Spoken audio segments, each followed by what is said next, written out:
welcome to the Thursday, May 2nd edition of Planet Waves TV. I'm Eric Francis Compolino, host of Planet Waves FM on Pacific Radio, editor and author of Planet Waves, and here with an edition that is in part a regular edition and in part a special edition. First, word from our sponsor. Planet Waves TV is sponsored by Lars's Flea Wax, the world's only fair trade artisan flea wax. Takes a lot of fleas to make Lars's Flea Wax. Okay, another message from our sponsor. If you are feeling stressed, having a hard time, anxious, uncertain, unsure of your directions in life, I do affordable prepared readings that will help. You can find information about them on planetwaves.net, right on the front page, and check your inbox for various mailings or write to us at cs@planetwaves.net, and we will get you a link to what you need. I recognize these are extremely tense and trying times for everyone. Even those people who are doing well feel stretched to their limits. Time is stretched, resources are stretched, and there is something else going on that's not about time and it's not about resources. It is about a crisis that humanity is in, and I think that many people are waiting for the bubble to burst or for the other shoe to drop or something. And my work is designed to help you address those feelings, take better care of yourself psychically and spiritually, and serve in the way that therapy used to serve. There's a problem right now with therapy not being what it was, not being available, not being affordable, and into my astrology, I bring a tremendous amount of therapy training that is mainly manifest in the way that I turn you back toward yourself, and do my best in these disembodied times to guide you into your inner sanctum and have a more gentle dialogue with yourself. Okay, let's talk about astrology. Well, no, wait, let's talk about the topic of this week's lead. I have not, since October, when the mess between Israel and allegedly Hamas began, said much about the situation going on in West Asia. It is a very serious situation, and I have waited until I had a real understanding of what I wanted to say and to not just say anything. Plenty of people are saying plenty of things. And when the movement spread to the campuses about 2 weeks ago to Columbia University, that is when I started to get interested. That is, unlike geopolitics, that is, campus activities and affairs are right in my journalistic wheelhouse.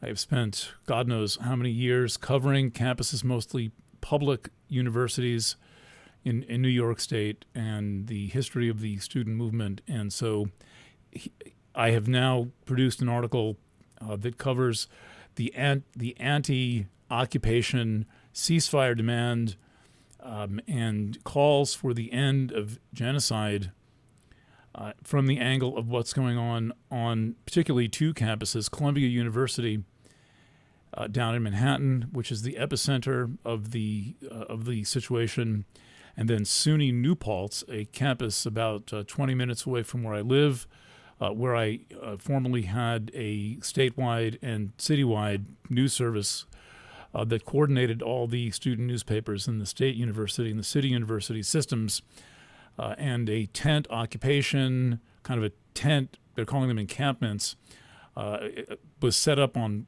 Wednesday, the 1st of May. And last night, I got an email from my administrative assistant and had my camera and digital recorder and was on the way in less than 20 seconds. And so I have coverage from there, photographs by me and one other photographer. And then I'll be having an interview with two of the leaders of that occupation, that encampment. I'm not really sure what to call it. To me, it seemed like a bunch of kids in tents having a late night study group with some dogs running around, and no one so much as smoking a cigarette. So it was kind of like as peaceful as the Rainbow Gathering without any drugs or alcohol, with finals approaching. And so I have my commentary on that. Plus, I have a kind of ad hoc reporter who has provided coverage and photographs from Columbia University, where she is visiting and speaking with the students regularly, and also at City College. We don't talk about City College in this particular article. So that is published in parallel with this video and horoscope, and I will have the interview on tomorrow, May 3rd edition of Planet Waves FM. My guest on Planet Waves FM another guest will be Laurel Krause, who is the younger sister of Allison Krause, one of 4 young people, Kent State University students, shot by the National Guard on May 4th, 1970. And we're going to talk about the Kent State National Guard murders of these students in the context of what is happening today on campuses. And what I believe, now please correct me if I'm wrong, is the first student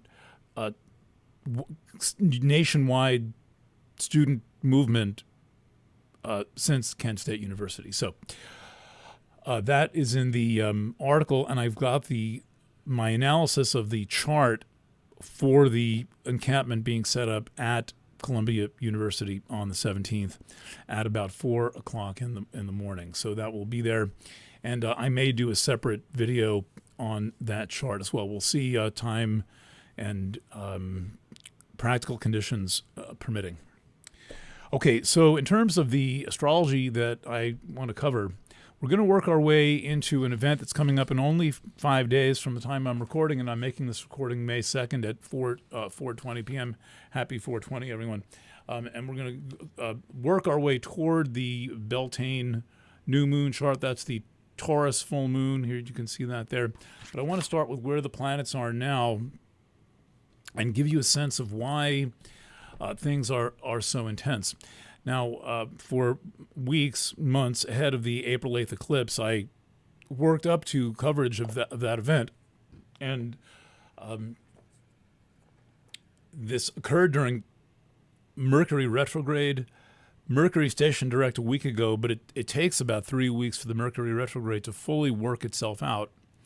So that is one thing, and I'll come back to that. And then in addition, earlier this week, Mars jumped in to Aries, and that is hotting things up, you might say.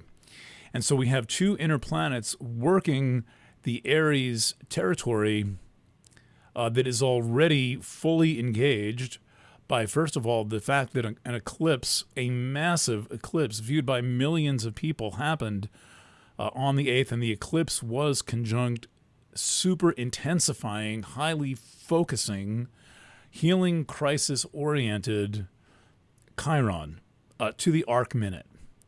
And in addition, Eris, the planet associated with the electronic communication age in Aries, it entered Aries in around 1922 when the age of radio was beginning, and has accompanied us all through the mass media age, and is responsible for, or describes, better said, a series of psychic transformations within the human condition that have been brought upon one by different stages of electronic media, basically being kind of hosed on us as individuals and as a society, in our relationships and our economics and our art and everything, inducing the age of Aquarius, I think, substantially early.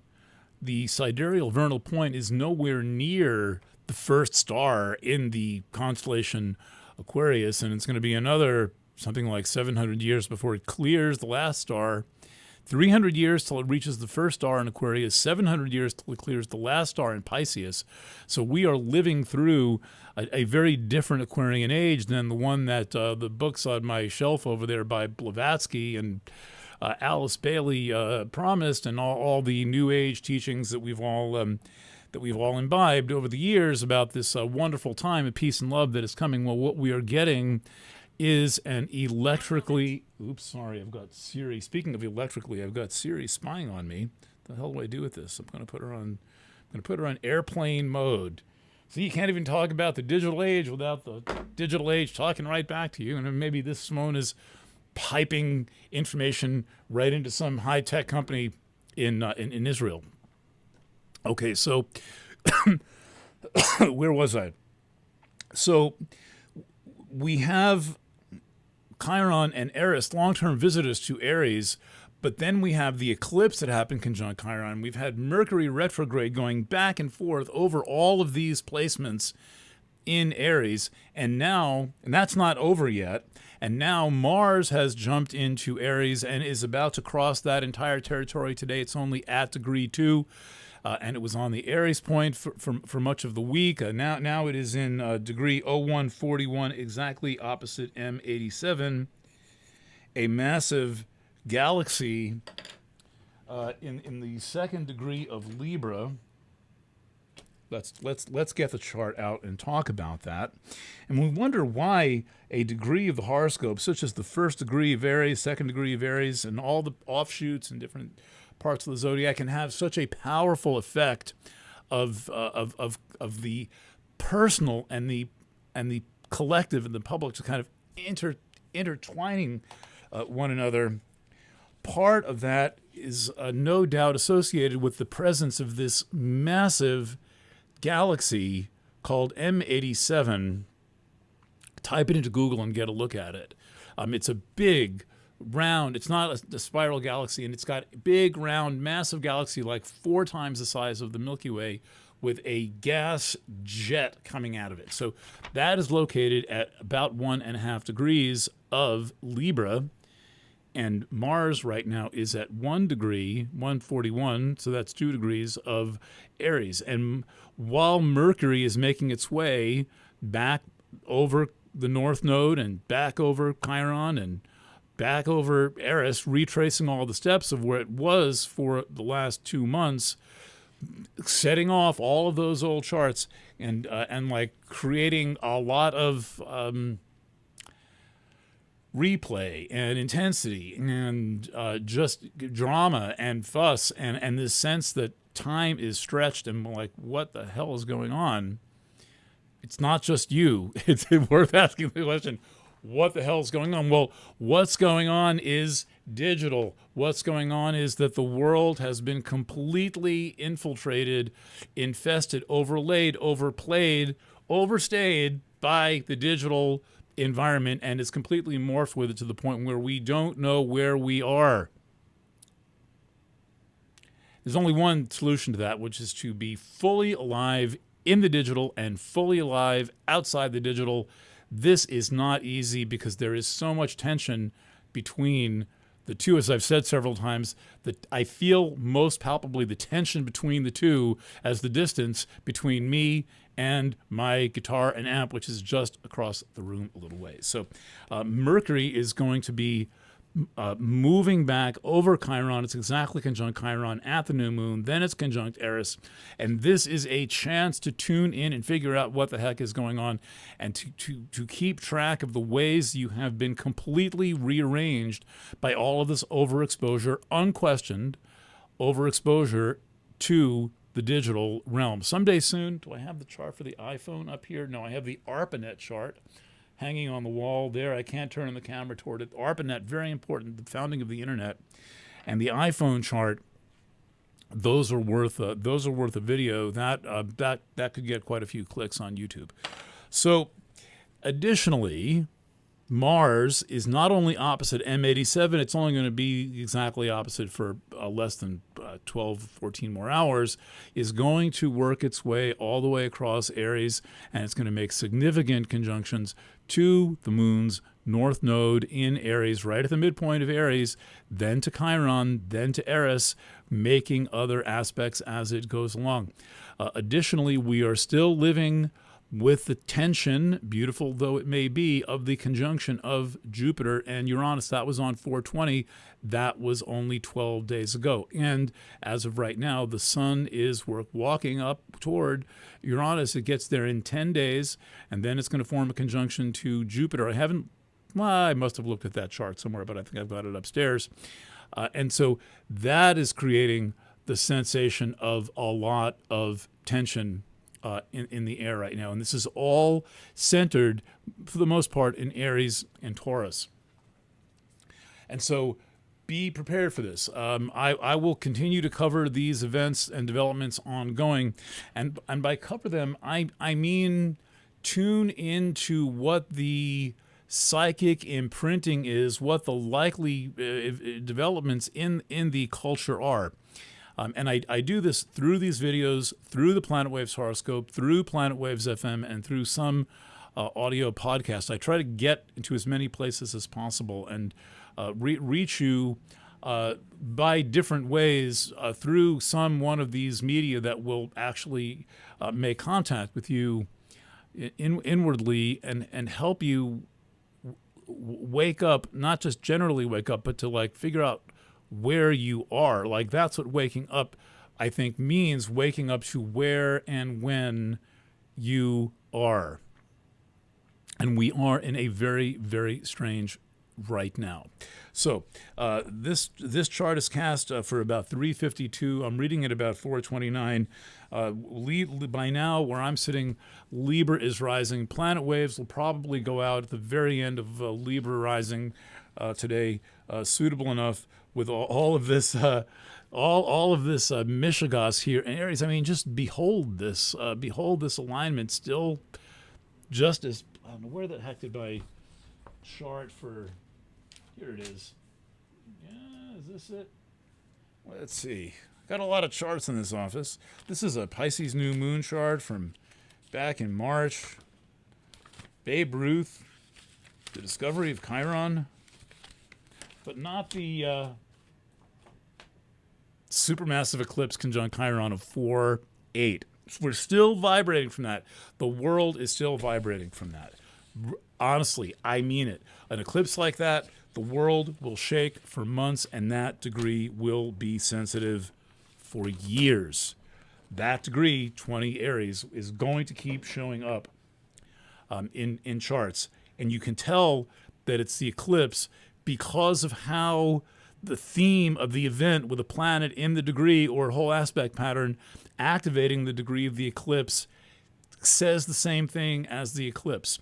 This is not as randomly subjective as it sounds, but it's not easy to learn how to do this. But the sooner you get into the kind of play of actually working with astrology, or you might say the play with the clay of working with astrology, the more you realize that a cup like this does not just manifest on the wheel, and that to turn a chart without any of these markings on it into a chart that you can read is a little bit like spinning a pot. So speaking of spinning pots, I would say pottery is a topic of Taurus. And happy birthday, all you Taurians.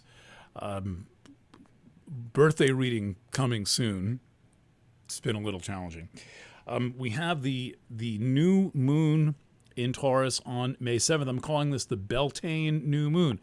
Beltane is happening right about now. Beltane is the first of the cross-quarter days. Is it the year? Depends on when you start counting. But if you start counting with the sun on the Aries point, then it's the first of the 4 cross-quarters when the sun is at the midpoint of a season, and that is the midpoint of the spring season. It's called the mid-spring holiday here in the Northern Hemisphere. And so there's rituals to do for Beltane. They're like the best rituals you ever want to do. More fun than standing up for the dead at Days of the Dead. This is about standing up for yourself and for living in the celebration of fecundity and male-female bonding. And at Avebury-Henge, the shadow of the lingam stone touches the shadow of the vulva stone, and the male and the female principles meet, and life goes on. So here's the chart. Now you may notice that part of the tension building right now is a new moon approaching Uranus and then approaching Jupiter. So the new moon here is at 1802. It's only 4 degrees away from electric revolutionary Uranus. And I write a lot about Uranus in tonight's article and its association with revolutions and activist movements. Also, note in this chart that Chiron is exactly conjunct Mercury, or better said, the faster planet Mercury is conjunct Chiron, exactly to just 49 degrees, less than 1 degree, 49 minutes, less than 1 degree. And while that's happening, Mars is approaching Chiron. Then Mercury will approach Eris. And so we're getting all of this activation of Chiron and Eris over and over again, first by Mercury. Well, Venus was there, then Mercury several times because of the retrograde, and now hot, fiery Mars. And this represents all kinds of healing. Mars conjunct Chiron in Aries is about the healing of the sacred masculine. We hear all about the sacred feminine. You can turn your dial to any station and someone's going to be talking about the sacred feminine, and it's as if the sacred masculine does not exist. Well, late breaking news here. Imagine a ticker going across the screen. Breaking news: the sacred masculine exists, and it needs, however, we who seek the sacred masculine within ourselves, be we men or women, need to make contact with it and go through a kind of healing process and an engagement process and a growth experience around and with the sacred masculine. Men have been doing a lot of work with the sacred feminine and honoring the sacred feminine, but there is not the Shiva energy available right now to match the out-of-control Shakti energy. Much of what we're seeing in the world is not the overabundance of Shiva or Yang energy. It is about Yin energy that is out of control and is not being matched by Shiva energy. If you're following what I'm saying here, so the masculine and the feminine must be in balance in order for there to be any stability in society. And in previous times, they were a lot more in balance, and while society had problems, there was at least more stability. And now, from every direction, every single direction, we are basically being having the masculine and the feminine principles unraveled. This is happening by digital exposure. It is happening by overexposure to synthetic hormone chemicals, all these PFAS chemicals and PCBs and all the fluoridated compounds and Teflon and all of its cousins, which are in basically everything you buy. If you buy an air fryer, there's Teflon. If you buy a pan, there's Teflon. If you have a microwave, there's Teflon. This is crazy, and all of this is basically confusing the hormonal balance. That plus disembodiment plus a lot of propaganda heaped on top of it, especially on children, telling them they don't know who they are when they're only 8 years old, when you're not supposed to know who you are when you're 8 years old. You're supposed to be told, you don't know who you are, that's okay. Life is for learning. Take it easy. You do not need to make any big decisions now. But adults in this environment are also being thrown into a state of unraveling and of chaos. Okay, so that is part of this scenario, and what I am seeing is that much of the chaos in the world is a struggle for embodiment. If we take away the political issues of the struggle going on in West Asia and this rampant ongoing attack of the Gazans by Israel, what McLuhan said about violence is that it is a quest for identity. And when someone is aggressing, this is a cheap, dirty toxic form of self-actualization. And so if you're wondering why people just suddenly start to get aggressive and why they can't keep their cool, well, it's a response to not knowing who they are. And much of what the digital realm and this synthetic hormonal realm does is it confuses us about who we are, and it makes violence and aggression within many people seem like a normal thing. I drive quite a bit on an interstate highway called I-87, or the New York State Thruway. That's the north-south part of the New York State Thruway. And I am impressed at the people passing me on the right at 85 miles an hour. I'm cruising in the left lane 20 miles an hour over the speed limit or 15 miles an hour over the speed limit, and they are impatient behind me and blowing past me on the fucking right like it's England, but it's not. That is disembodied aggression. I'm sure they're very nice people when they get out of their car, but they get in their car, they've got this big ego helmet on, they're expanded. A lot of them are driving shit-heel cars like Audis, and it's like, I'm entitled to go as fast as I want. I'm going to make believe it's the Autobahn and that I'm immortal, and I'm never going to get cut out of this thing. One day, I'm just going to fire right past you. So this, too, I think, is partly disembodied rage. People feel a little extra embodied in their vehicle, surrounded by all this electronic stuff, and that is an expression. So, too, is bullying. So too are these college presidents who don't know who they are, who don't really have a purpose, many of whom are completely full of shit. We found out earlier this year how many are they're plagiarists and they've got nothing to say for themselves. Well, they're just sitting up in their ivory tower collecting $500,000 salaries, and they don't know who they are. There is no reason to be threatening tent encampments on rural college campuses where people are just super chill, passing out bananas and apples and bottles of water and studying for finals. I'm going back to New Paltz tonight as soon as we get all this planet waveage done and out to you. For those watching on any channel, we're going to leave the article open, the essay open access. The horoscope will be closed access. We need to encourage you to subscribe to this thing. The horoscope is very good guidance for the crazy times that we are in. I write these things exceedingly thoughtfully. They are long-form readings, whether weekly or monthly. So that's on planetwaves.eu. That's the Planet Waves astrology Substack. And also will be available the article. Did I say that? Yes. That'll be on there too. It's going to have a photo of some tents on the SUNY New Paltz campus with the ever polite New Paltz students saying, "Please divest."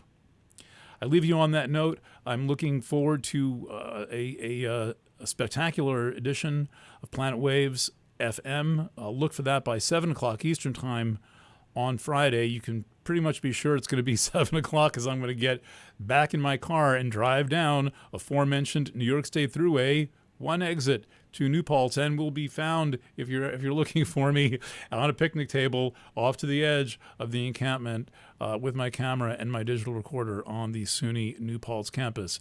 Thank you so much for watching, for subscribing, for taking advantage of my readings. I'm telling you, if you are stressed and you want to feel better for a while and learn some skills to help you feel better, check out these things.